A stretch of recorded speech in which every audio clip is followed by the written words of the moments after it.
Каждый из нас с вами хотя бы раз в жизни сталкивался с головной болью. Но те, кто столкнулись с мигренью, никогда не спутают это состояние. Давайте вместе разбираться, в чем отличие головной боли от мигрени, как предотвратить мигрень и как сделать так, чтобы приступы были не такими болезненными. У меня в гостях врач-невролог Ирина Подлубная. Ирина, приветствую тебя. Олечка, добрый день. Мы сегодня с тобой поговорим о такой, мне кажется, теме, которую знает абсолютно каждый человек. Мне кажется, у каждого из нас хотя бы раз в жизни был приступ головной боли, либо приступ, либо просто ощущение того, что болит голова. Ты в этом точно разбираешься, как врач-невролог. Давай поговорим, как все-таки отличается и чем отличается головная боль от мигрений. Начнем с того, что головные боли– это самое распространенное заболевание в мире. Но самое интересное то, что это заболевание меньше всего лечится. Ну, вот так сложилось исторически. Головные боли, они есть разные. Есть такая классификация, мы ее немножко проговорим. Это первичные и вторичные головные боли. Вторичные головные боли, они связаны уже с другими заболеваниями, сопутствующими у человека, и уже как головная боль следствие другого заболевания. И есть первичные головные боли. Вот это самое интересное. И доселе неизведанное, скажем так, достоверно нашими учеными и наукой, но мы будем надеяться, что все-таки дальше мы будем больше об этом знать. Есть три основные вида головных болей первичных. Это головные боли напряжения, их знает точно треть человечества, то есть 3 человека из 4 точно знают, что это такое, и было это не один раз в жизни, а может быть и много раз. То есть такая головная боль напряжения. Характеризуется она такими диффузными болями разной локализации, разной интенсивности, и она, в принципе, легко купируется лекарственными препаратами или же изменением образа жизни. Есть такая боль кластерная, или она еще называется пучковая, которая, ну, скажем так, по интенсивности она может быть очень сильной, но она как бы локализируется в одном участке головы. То есть это может болеть глаз, да, там глазное яблоко, где-то там в другом месте. И эта боль очень, ну, скажем, такая неприятная. И третья боль первичная– это мигрень. Мигрень, ну, с 10 1 точно страдает в мире этой патологией, и это боль, которая, ну, мигрень относится к просто головным болям, то есть как одна из, скажем, разновидностей, да, этих болей, но те люди, у которых мигрень, они точно знают, что это мигрень, потому что у нее есть свои характеристики, очень, скажем, специфические, то есть это болит полголовы, в основном это могут быть различные виды предшественников этой боли. Эта боль очень интенсивная, она изнуряющая и требующая медикаментозного лечения. Ир, но есть такое мнение, что если голова немножечко болит, то надо там попить воды, полежать, потерпеть, не бежать сразу там пить какую-то таблетку обезболивающую. Вот ты как врач, что рекомендуешь, терпеть или сразу снимать, чтобы не усугубить? Конечно же, Олечка, это все превентивные методы, они очень хороши, и даже при мигрениях они тоже могут срабатывать. То есть, понятно, это модификация образа жизни, то есть это питание, это водный режим, это сон, это сбалансированное питание по макро-микроэлементам, это очень важно, потому что от этого зависит метаболизм мозга, да, то есть исключение там других сопутствующих болезней, которые могут провоцировать, ну, например, там анемия, да, может тоже провоцировать. Конечно же, если боль интенсивная, мы можем ее купировать какими-то, скажем так, народными методами, да, то есть просто попить воды, просто прилечь, иногда даже кофе помогает, да, то есть кофеин, то есть уже каждый человек знает, как с собой работать и как это предупредить. Конечно же, когда боль набирает интенсивности, когда у тебя очень плохо, там начинается слезотечение, пульсация, вплоть до тошноты и до рвоты, конечно же, мы это должны купировать, и особенно это касается мигрени. То есть мы не должны допустить вот этого приступа, потому что у него есть определенные механизмы, которые потом могут навредить структурам головного мозга. Поэтому, конечно же, тут мы уже смотрим по интенсивности и по причине головной боли. У меня был опыт общения с врачом-неврологом, обращалась я с вопросом мигрени, и мне врач сказал, что это не лечится, то есть найдите препарат, который вам поможет, и снимайте, купируйте приступы, когда они происходят. Я, конечно, начала изучать этот вопрос, нашла много разных ответов. Вот хочу послушать тебя, потому что я знаю, что ты практикующий клинический нутрициолог, и ты тоже заходишь через питание. Вот модификация образа жизни может немножечко снизить количество проявлений приступов мигрени или, может быть, вообще их убрать? Все в нашем мире неоднозначно, и все в нашем мире не точно, да, и медицина — это самая неточная наука. Я, может быть, кому-то открою секрет. И самое сложное. Да, и самое сложное. И, конечно же, сколько врачей, сколько мнений, но мигрень доселе неизученное заболевание, то есть его причина. Некоторые это связывают там с наследственностью, потому что чаще всего мигрень бывает у тех, у кого в роду были такие заболевания, это чаще всего. Конечно, а, связано это иногда с какими-то нейроваскулярными моментами в структурах головного мозга. И, конечно же, Оль, это можно, скажем так, и купировать, и это можно попробовать, по крайней мере, вылечить, предупредить, можно так сказать. То есть, возможно, даже не убрать полностью, но уменьшить количество приступов, да, то есть вопрос, это 15 приступов в месяц, или это 3 приступа, или это один приступ, или это один приступ в 3 месяца, да, или в полгода. То есть это имеет колоссальное значение для качества жизни. Поэтому все методы, которые существуют, мы должны использовать. Конечно же, в первую очередь это модификация образа жизни. Ир, давай, извини, я тебя перебью, давай вот тут поподробнее. Вот мы говорим модификация образа жизни.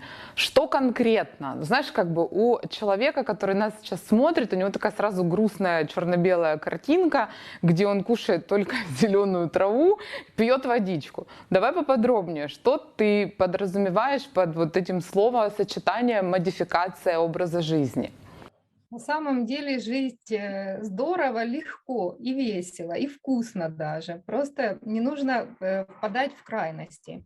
Из чего состоит модификация образа жизни? Ну, это ни для кого не секрет на самом деле. Первое — это питание. То есть это сбалансированная тарелка питания. Мы знаем, что полтарелки должны быть овощи, потому что через определенные кишечные механизмы, через микробиоту осуществляется даже регуляция в структурах головного мозга.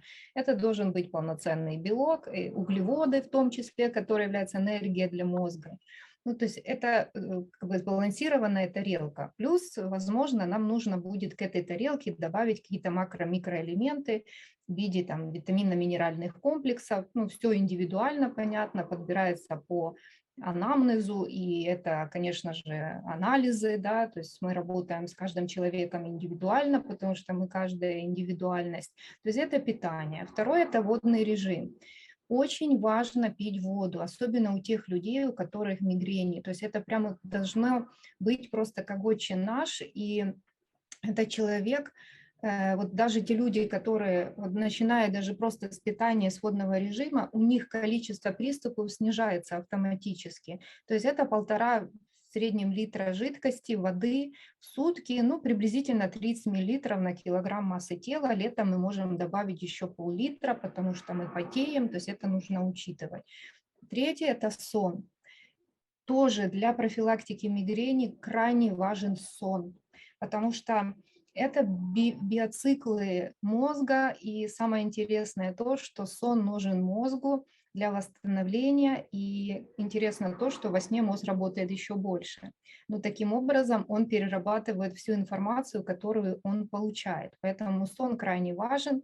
7-8 часов сна — это должно быть поставлено в норму, скажем так. Дальше, конечно же, стрессы, да, то есть стрессы играют колоссальную роль в частоте приступов мигрени.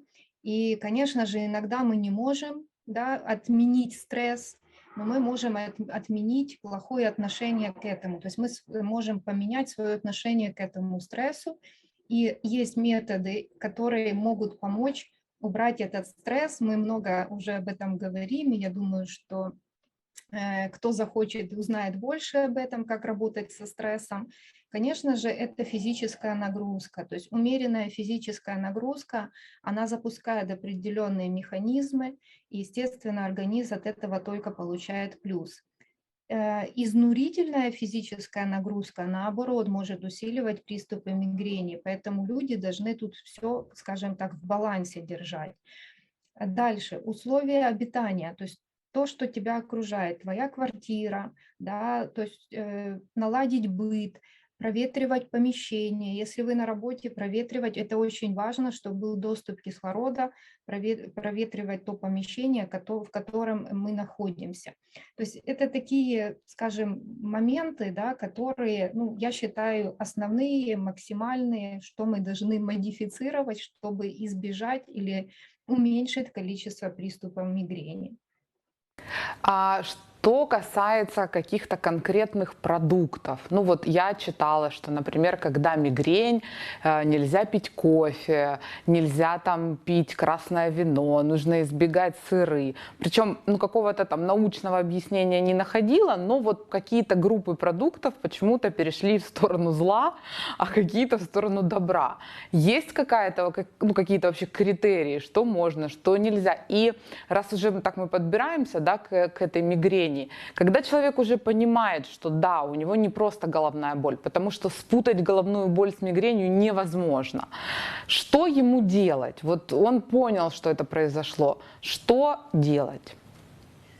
По поводу продукта, Оль, ты абсолютно права. Есть такое вещество тирамин, которое входит в некоторые продукты и, по мнению ученых, может провоцировать приступ мигрени. Это шоколад, это цитрусовые, это орехи, и это даже может быть кофе, красное вино. То есть как бы те люди, которые страдают мигренью, они об этом знают, и они стараются избегать этих продуктов. Это правда. Многие люди уже чувствуют приступ мигрени. То есть это еще не боль, это может быть, например, раздражительность, сонливость. То есть человек, который уже столкнулся с этим заболеванием, он может, скажем, у себя предвидеть приступ даже за 2-3 дня. То есть он уже понимает, что что-то в моем теле меняется, и это может быть вот приступ. Тогда этот человек должен тоже как бы применить превентивные методы, да, то есть где-то отдохнуть больше, да, где-то уединиться, избежать шума, избежать яркого света, избежать стресса, то есть немножко как бы себя в такой поместить кокон, успокоиться, возможно, применить какие-то, скажем, продукты питания или какие-то витаминно-минеральные комплексы усилий, да, в этот период, чтобы избежать этого приступа. Ир, ну и такой вот последний вопрос, чтобы все-таки мы немножко еще резюмировали эту тему.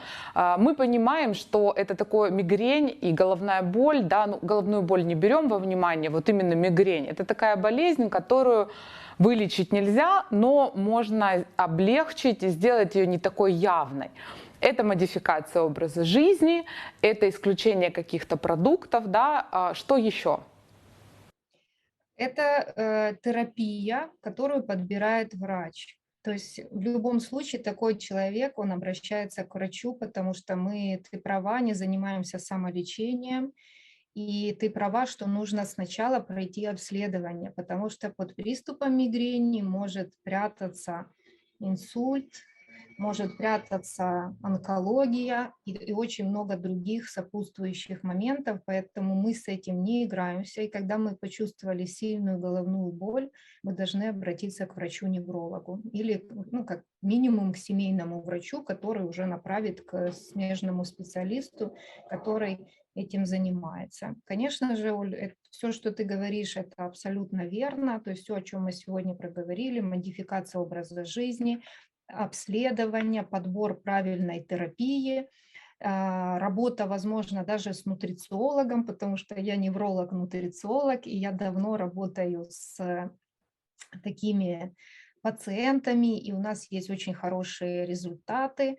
Мы работаем и направляем свою деятельность больше в природные моменты, используем более природные продукты, которые могут помогать для купирования и для нивелирования этих приступов. Ирина, спасибо тебе большое за такой подробный рассказ и за то, что рассказала нам, как отличить головную боль от мигрени. Отдельное спасибо за то, что подсветила факторы, которые влияют на течение этой болезни и на то, как предотвратить эту болезнь. Одним из факторов является стресс. В предыдущих видео мы с психологами, психиатрами уже разбирали эту тему и говорили о том, как нужно действовать во время стресса, какие практики использовать. Также мы оставляли вам ссылки на дополнительные материалы, где есть специальные практики и методики, которые позволят вам и вашему организму спокойно пережить стресс. Переходите к комментариям, оставляйте ваши рекомендации, как улучшить нам наши видео, каких экспертов приглашать, на какие темы говорить. Ну а мы с вами увидимся в новом видео.